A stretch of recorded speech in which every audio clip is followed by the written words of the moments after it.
February 13th, 1885. After their brief respite in Listina, the party set out for the river town of Larberg's Landing, hoping to rest their mounts and gather supplies before pushing northwest. Rumors had been drifting along the trade routes for weeks, whispers of strange lights, missing travelers, and an old ravine that locals refused to name after sundown. Word was that a foreign investor had recently claimed a stretch of land near Clayton Ravine, convinced that an abandoned mine there held a rich vein, darkstone, and other valuable minerals. He was offering good coin to anyone brave enough to investigate. But the stories surrounding the place were older than his deed, and far darker.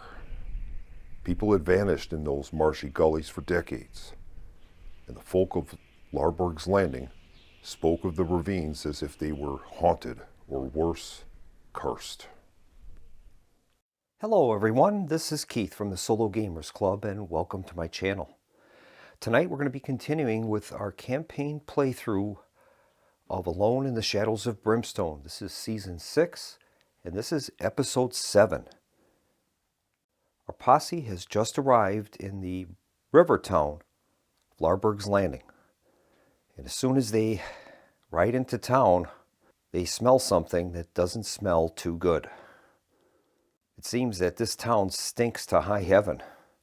Each hero takes 1 sanity damage at the start of each daily event phase from breathing the foul stench. They have a sewage problem here. But nonetheless, the party will push through. They're hoping to recover from the wounds and sanity damage that they've incurred in the previous episodes. They're looking at possibly entertaining a mission that is swirling around the town about exploring a cave system in Clayton Ravine. So let's read a little bit about Larberg's Landing. It says, situated on the southern branch of the Pichata River, Larberg's Landing is a bustling but orderly town that is protected by the former town marshal of Brimstone, Adrian Myers. Following the destruction of Brimstone, Myers traveled to Larberg's Landing and was elected as town marshal in a landslide victory. Marshal Myers does not tolerate any lawlessness in his town, and he has put his life on the line more than once to preserve law and order in his new hometown, and the citizens of Larberg's Landing hold him in high esteem for it.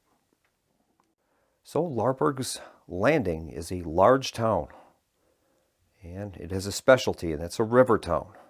It has a thriving market. Rivertown always includes a street market. It also has the riverboat. A rivertown always includes the gambling hall as an extra location in town representing the riverboat itself. It's a wealthy town. All prices in town are plus $10. Also, whenever a hero gains gold from gambling, selling an item, or selling darkstone shards, they gain an extra $10. And this location will also offer river travel to the posse. At a cost of $50 apiece, they would be able to travel to any river location on the campaign map. Now, as a river town, there's some extra options available. One of them is find work at the docks. Any hero can give up a day in town to work at the docks, loading and unloading cargo. Make a Strength 3 Plus test. For every 3 Plus rolled, gain $25. For every 1 rolled, the hero takes D3 wounds, ignoring defense from the back-breaking and dangerous work.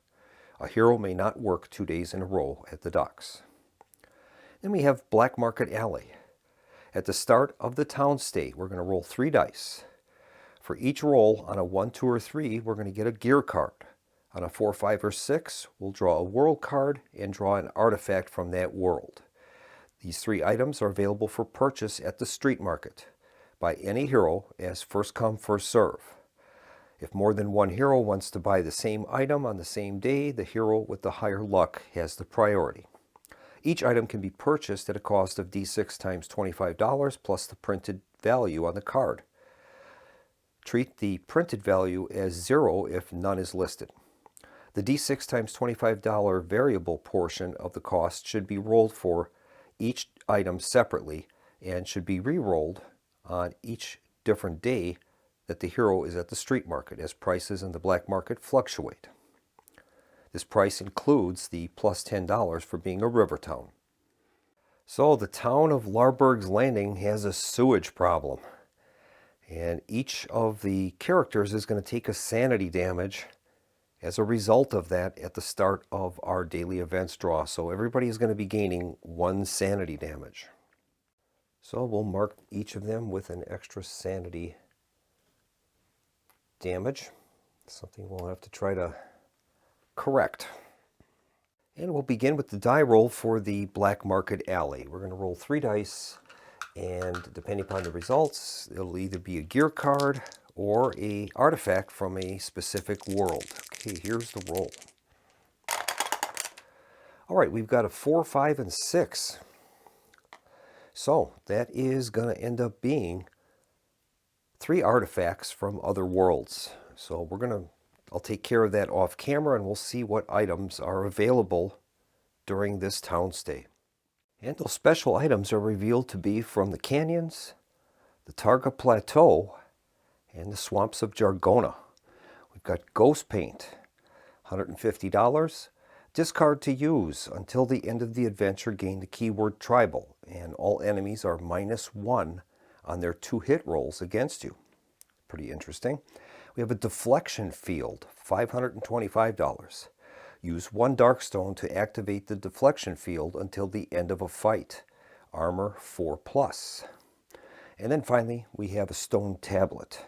+1 to lore. Once per adventure, cancel a darkness card, and that costs $400. Okay, those are going to be available at the street market, and it's first come, first serve. It'll be the cost of the item plus the D6 times $25 extra. All right, we'll place those off to the side. And now we'll make our daily events draw for the first day. This time we've got luck is in the air. You can almost smell it. Today is going to be a good day. All heroes may make a luck 5+ test. The hero with the most successes, the most rolls of 5+, may take this card. Roll off if tied. Discard this card at any time during the town stay to change any single die just rolled into a 6. If not used, discard at the end of your town stay. All right, that's pretty interesting. So we're going to make rolls for each of the characters, and these will be a luck 5+ test. So we'll start out with Sister Hale. So we'll start out with a roll for Sister Hale. She currently has a luck value of 3. And she rolls no successes, so she's got nothing. We'll move on next to Hana Okabe. She has a luck value of 2. And she has no successes. And finally, we'll move on to Silas Barrow. His luck is a 4. Okay. And he has no successes as well. So we'll have to have a roll-off for each character. The high roller is going to get it. So in this case, this will be Sister Hale. She rolls a 6. Hana Okabe is a 1. And Silas Barrow is a 4. So the card is going to go to Sister Hale, and we'll give that to her. All right, next step is to select our lodging. And some of the characters got quite a bit of wounds yet, so the people that can afford it are going to take suites, I think, at the hotel. So we're going to have Silas Barrow and Sister Hale. They're both going to take a suite. Hana's not in too good of shape monetarily, so she's just going to take a standard room. So the 2 characters that selected the suites will be able to heal a wound and a sanity damage. So Sister Hale is going to take a wound damage off, and Silas Barrow is going to take a sanity damage off. All right. Now the group can visit their various town locations. Now Silas has some hair grease. He can start the town adventure with an extra grit. After each use, discard on a roll of 1 to 2.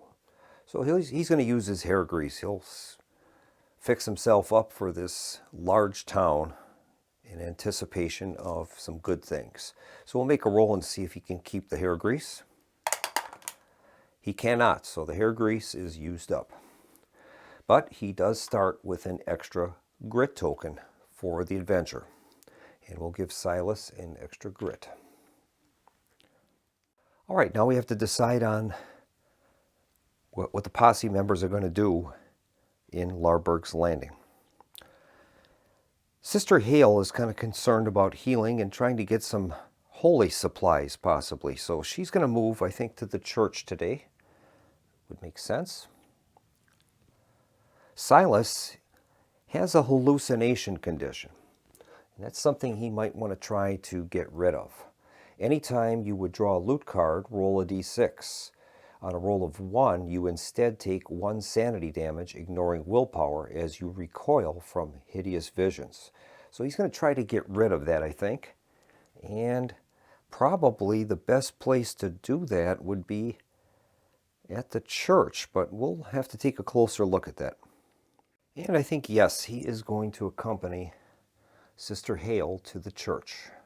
And while they're walking to the church, Sister Hale says, I have this coach gun that I picked up, and I'd like you to have it. I can't use guns, and I should have given you this right away as soon as I found it, but I didn't. But I'd like you to have this. Maybe you can use it. You're good with guns. So she's going to give the coach gun to Silas. Now, normally when you gift something to someone, there's a rule in the revised rules called sharing the wealth. A hero that gives a gear or artifact card they just drew to another hero without any compensation. This XP is negated if that gear or artifact is subsequently returned or passed on to another hero.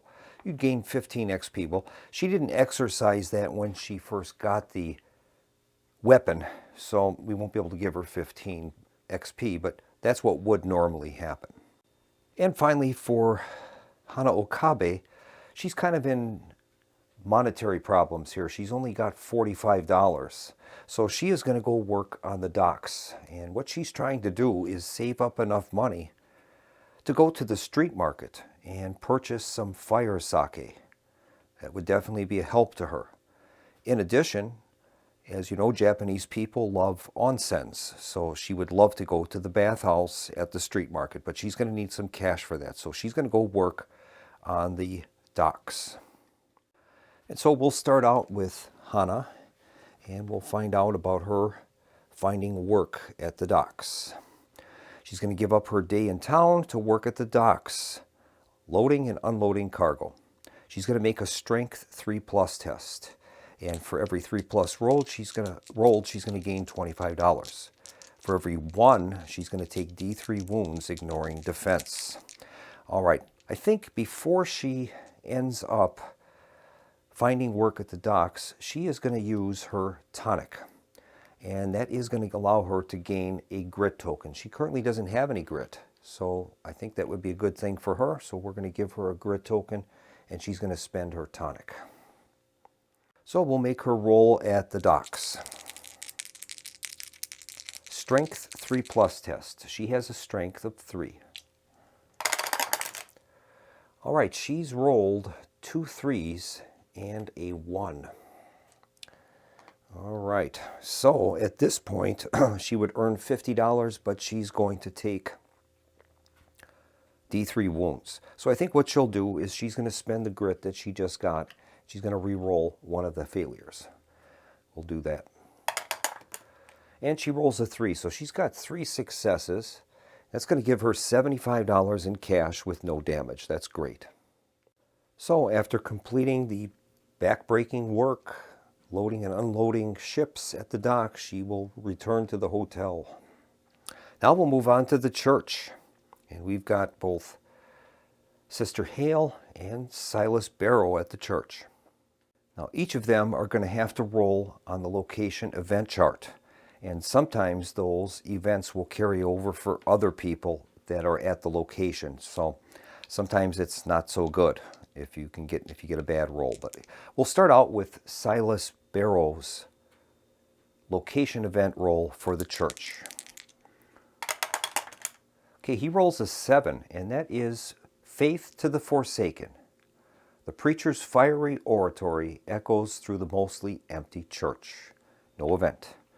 All right, and then we'll make the roll for Sister Hale. She rolls a 7 as well, and that is the same result, Faith to the Forsaken. All right, they're at the church, and they can start doing a little activities there. All right, Sister Hale is going to purchase a vial of holy water, and she can discard that to use it as a free attack, range of 5. Does D8 wounds, ignoring defense and armor to a single undead or demon enemy hit, or to heal 2d6 wounds if holy. May be purchased at the church or church tent in town for 100 each. So she's going to buy one of those, and we'll subtract that from her total.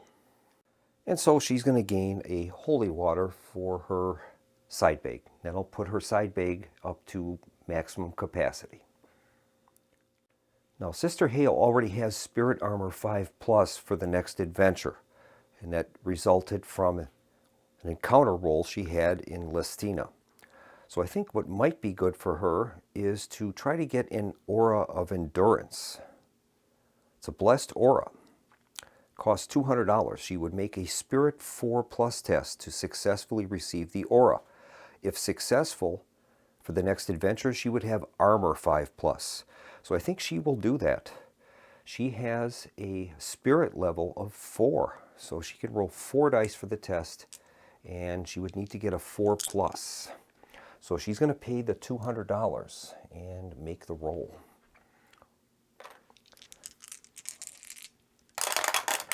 And she's done it. She's got 2 6s there.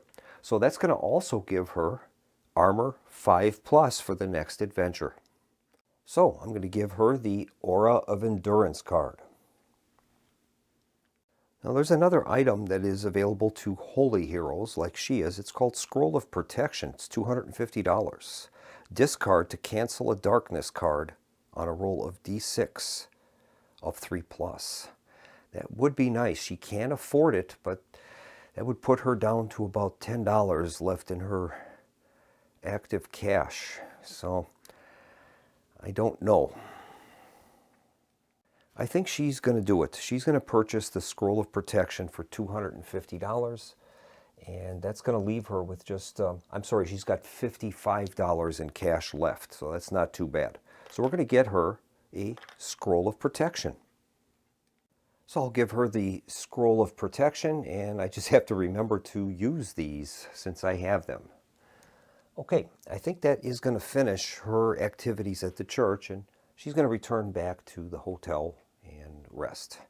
Now we've got Silas Barrow, and he's going to try to figure out about this hallucinations, and he wants to get an exorcism of madness. And we got to find out what the cost is. It's D6 times $50. And he's going to attempt to try to exorcise this hallucinations condition that he has. So let's see how much it's going to cost him. It's a 1. So for $50, he can make the attempt, and he will do so. So he'll pay $50, leaving him with $205 remaining. And now we have to make a roll on the Exorcism of Madness table. This is a D6 roll. And here is the roll. Result is a cocked die, so we will re-roll that. It's a 4, and that says success. The madness is healed. That's great. So we can get rid of the hallucinations condition for him, and we're in pretty good shape now. So now let's see if there's anything at the church that Silas might want to purchase. I think Silas is going to pick up a vial of brimstone ash. It's going to cost him $100. And that is gain a brimstone ash token, free attack at any time, discard at any time to do 1 wound to every adjacent enemy, ignoring defense. So I think that is a pretty good thing. So Silas is going to gain a brimstone ash. And that's going to fill up his side bag with a total of 5 items. And then I think that's all he's going to accomplish at the church. So we'll move him back to the hotel. I'll give these items to the respective parties. And we'll move on to our next step, and that's going to be the rumor token draw. Okay, we're going to draw a rumor token. See what we find. And we've got a town NPC event. Okay, so let's see what happens with that. Okay, the town NPC event, there's only a 7% chance of that being drawn. If the town has a town NPC character associated with it, a random member of the posse must conduct an encounter with that random town NPC. The NPC stats are listed in the entry for the town in the atlas, or on a town NPC list. Then resolve the interaction using the rules listed under NPC interactions. If the town does not have an NPC attached to it, treat it as a special event and resolve accordingly. Return the token to the pool. So we're going to put that token back into the pool, and then we have to determine a random character. So we'll get out our random character tokens and give those a mix. And we'll find out who is going to be dealing with this. In this case, it's going to be Silas Barrow. Okay, so we have to resolve an NPC encounter. So, examining our atlas, we find out that there is a town NPC associated with Larberg's Landing, and his name is Sheriff Adrian Myers.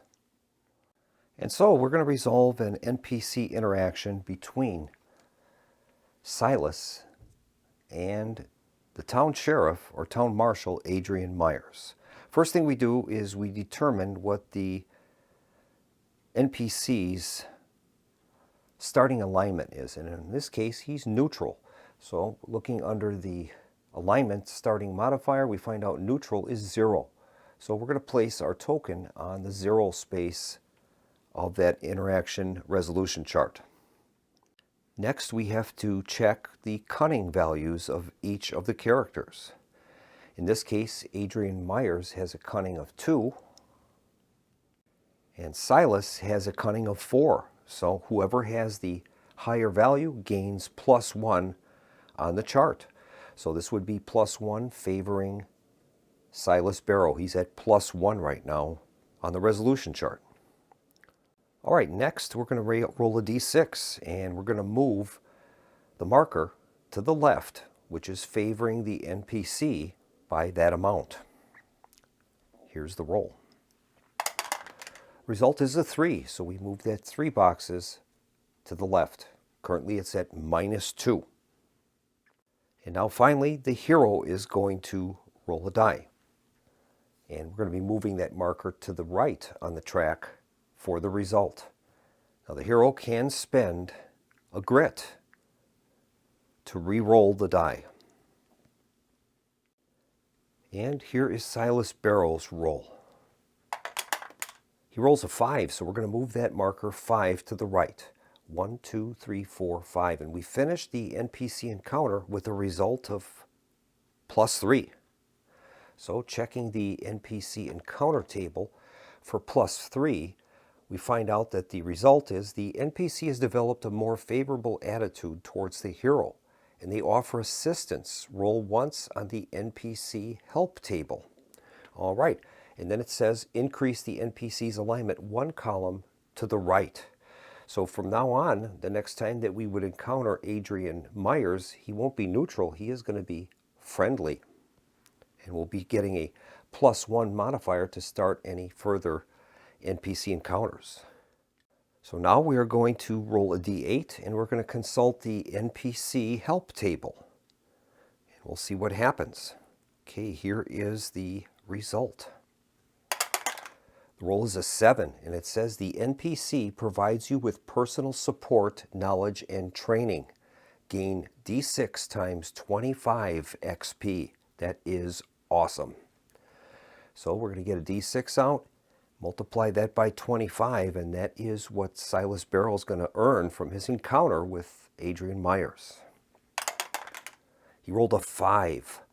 5 times 25 is 125 XP. And that just so happens to push Silas to 545 XP, and he's going to be able to level up. That is awesome. And so we are going to level him up. I think that would be a good thing to do.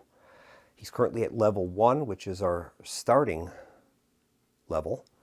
To get to level 2, he has to pay 500 XP, and he is going to do so. 1, 2, 3, 4, 500 XP.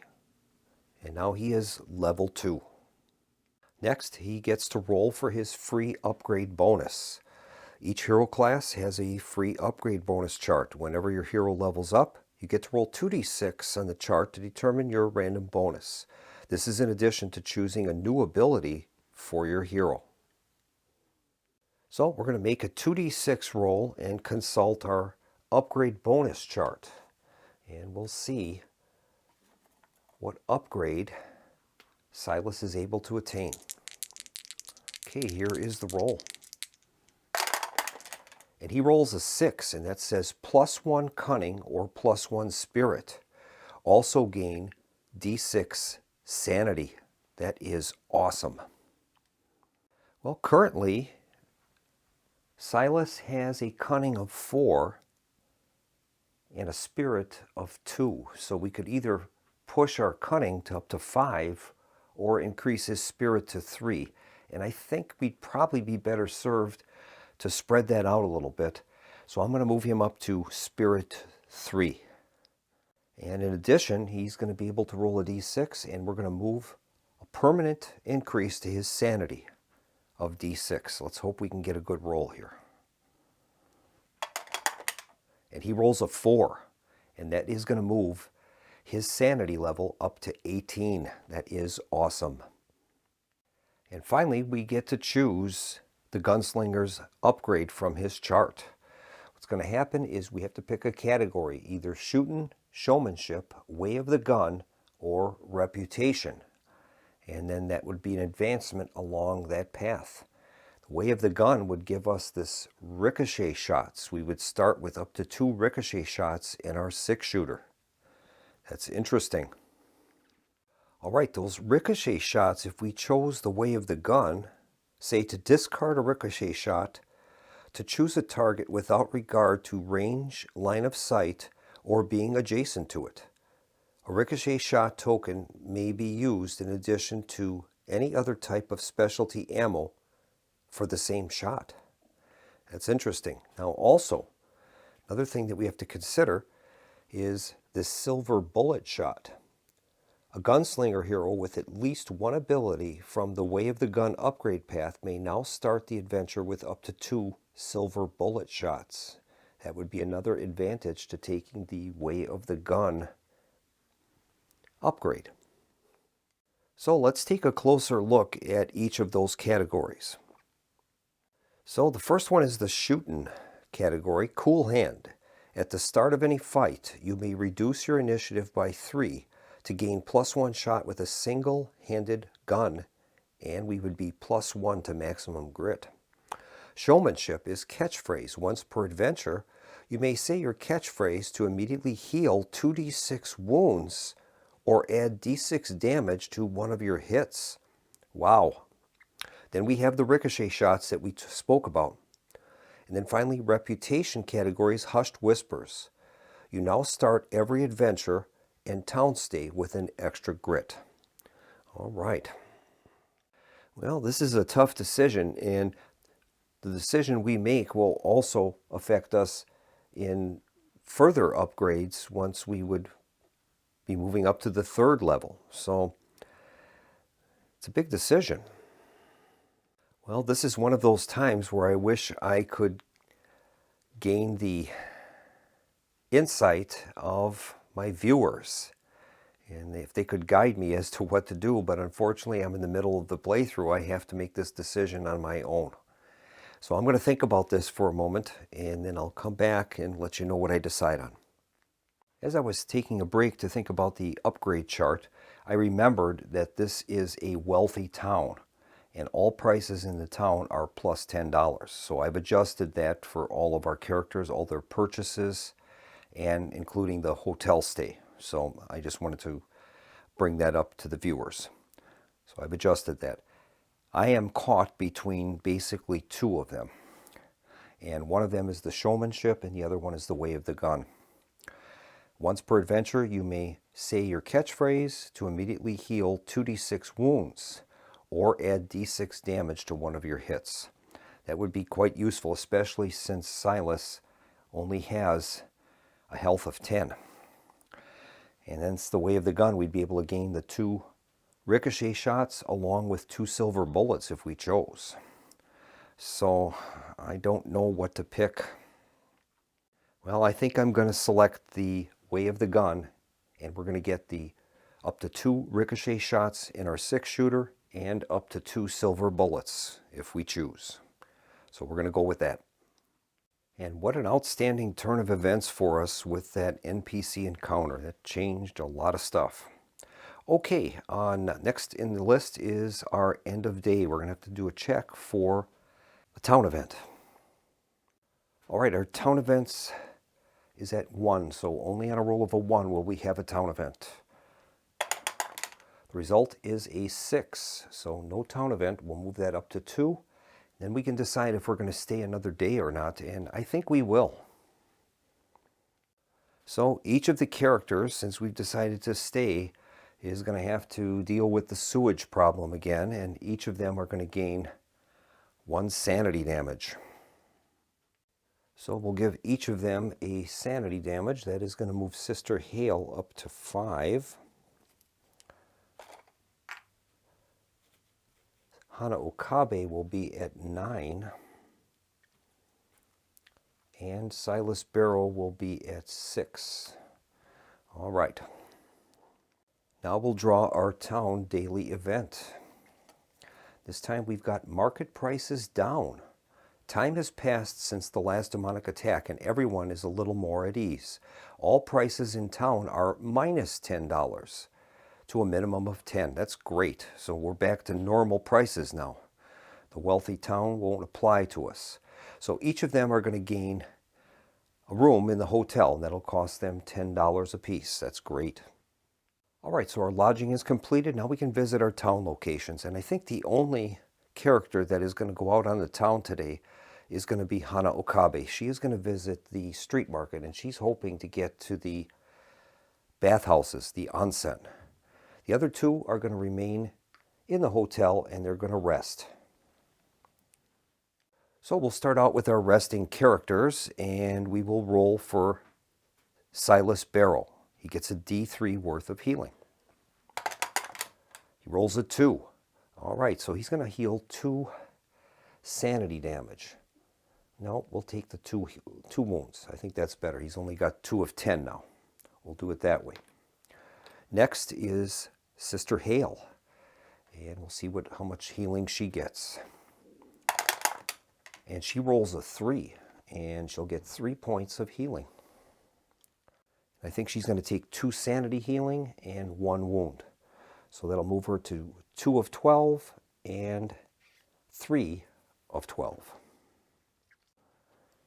All right, and now we'll resolve Hana Okabe's visit to the street market. Now, don't forget, Sister Hale still has the luck is in the air town daily event that she acquired during the first day. And that would allow her to discard the card at any time to change a single die just rolled to a 6. So that doesn't even have to apply to her. It's any single die.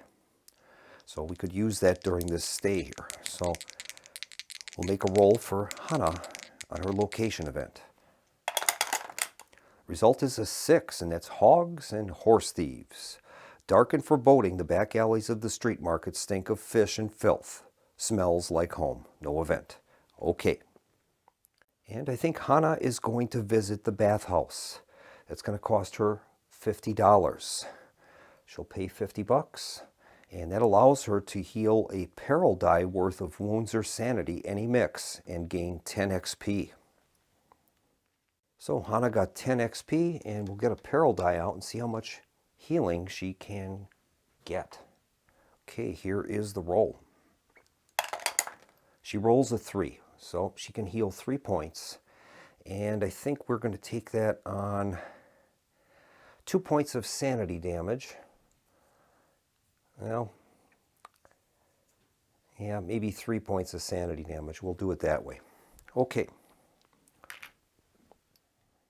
And I think since she's at the street market, she is going to do a little street gambling. So we're going to have her pay her ante of $25. And that says, gambling limit 2 times per visit. Roll 4 dice and try to get a straight or a set. You may then pay an extra $25 to re-roll any number of those dice. After that, you can re-roll up to 3 more times at a cost of $50 each, plus any free re-rolls using grit.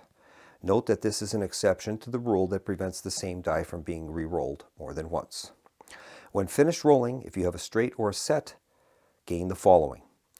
Otherwise, you lose and walk away wondering if the dice were rigged. Okay, so she's going to roll 4 dice, and we're looking for a straight, which is 4 in a row, or a set, 4 of a kind. Okay, here's her roll. And she's got 2 1s, a 2, and a 4. So, we could go for the inside straight. We could re-roll that one and hope for a 3. That's a 1 in 6 chance. Otherwise, we could keep the 2 1s and try to re-roll those, and we'd be looking to try to get a 4 of a kind. So I think the inside straight would be the best. She does have $25 left, but that's only a 1 in 6 chance. I think she'll give it a shot. She's going to pay an extra $25 and allow her to re-roll one of the dice. So she's going to re-roll that 1, and she's hoping to get a 3. And if she can, that would be a straight, and that's worth $300. Here's the roll. And she rolled a 5, so no luck. She's lost the $50. She has no money left. And I think that's going to complete her stay at the street market, and she'll return back to the hotel. Well, that's the problem with gambling. More losers than winners. And now we're going to make our rumor token draw. And we'll see what we can find.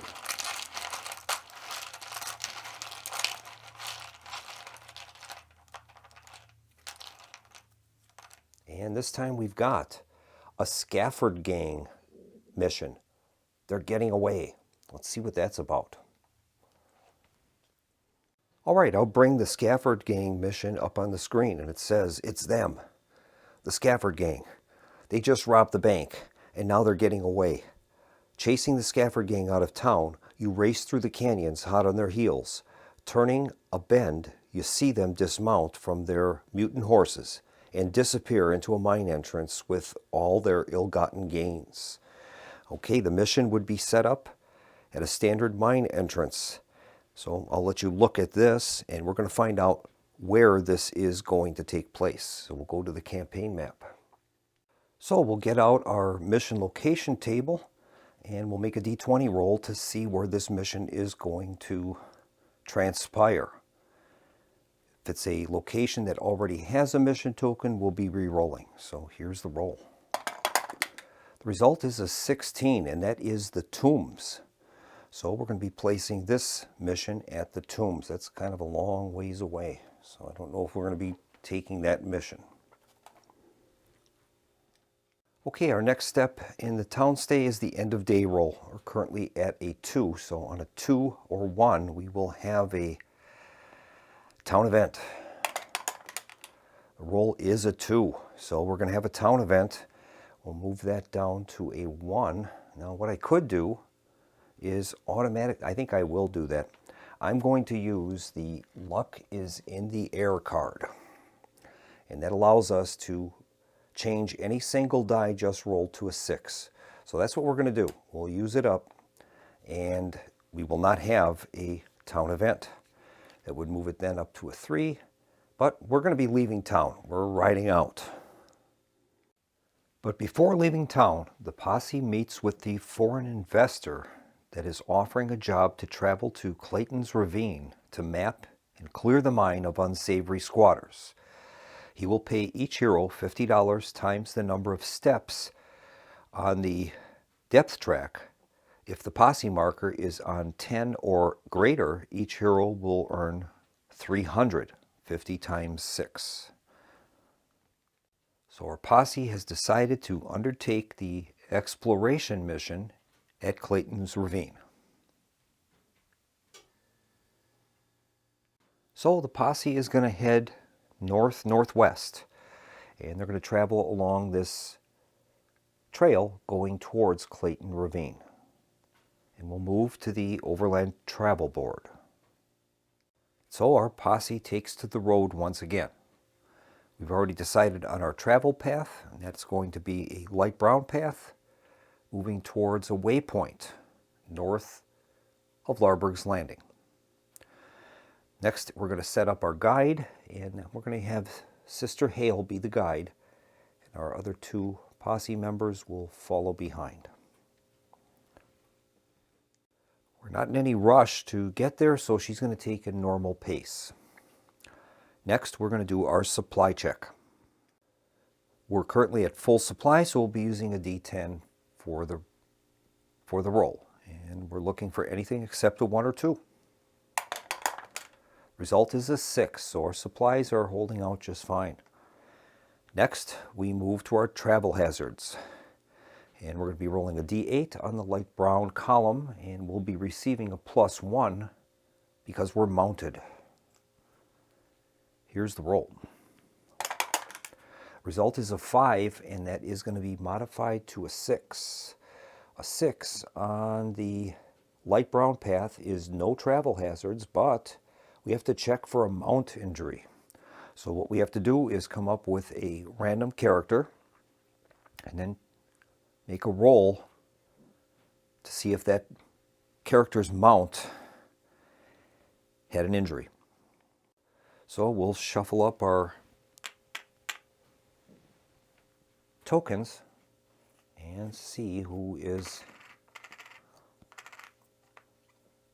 responsible. And this is going to be Silas Barrow, the gunslinger. All right. Silas is currently riding a horse named Matador. And he's a Rocky Mountain horse. He has a special trait, Aware, and that would allow a reroll of 1 die during a cunning test performed during a travel hazard.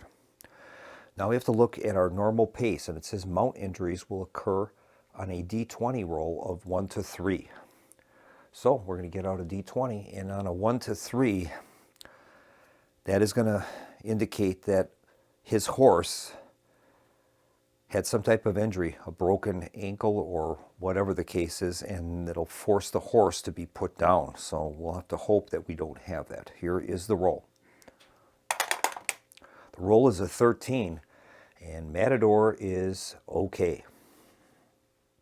So we have no travel hazards to worry about, so now we can take care of checking for our healing on the road. Each player will be able to roll a d6, and on an even result, they can heal 1 point of either sanity or wound damage. So we'll start with Sister Hale. She has an even roll. She's going to heal 1 point of sanity damage. Next is Hana Okabe. And she rolls an odd result, so no help there. And then finally, Silas Barrow. And he rolls an odd as well, so no additional healing on the road unless they choose to use some of their side bag tokens. And I think they will pass on using side bag tokens, so that will bring the travel sequence to a close, and we've reached the first waypoint. So we've successfully reached this waypoint on the way towards Clayton's Ravine. So we'll continue on with the travel, and we'll move into this next leg going towards Clayton Ravine.